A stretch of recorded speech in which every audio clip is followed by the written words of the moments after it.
Hi everyone, welcome back to another video from Crypto Basics. In this video, we will be learning how to enable Face ID on your CoinMarketCap application using iOS device. To enable Face ID feature for CoinMarketCap app, first of all, launch open the app on your iOS device and log in. After you're inside the home page, click on your profile avatar at the top right-hand corner. Now click on the Settings button within the menu. Scroll down to Accounts tab and tap on Face ID. Tap the Enable button in the pop-up to enable Face ID, allow necessary access or permissions, and you will then be able to toggle on or enable the Face ID feature for your CoinMarketCap application.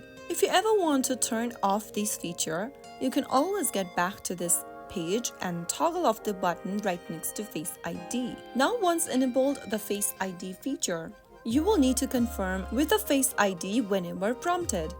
This can be used for logging into your account as well. So that is how you enable Face ID feature for your CoinMarketCap application on your iOS device. I hope the tutorial was helpful to you. If it was, go ahead and give us a thumbs up. Don't forget to subscribe to our channel by hitting the subscribe button. Press on the bell icon so that you'll never miss another upcoming upload from us. I will be back again in the next episode. Thank you for watching.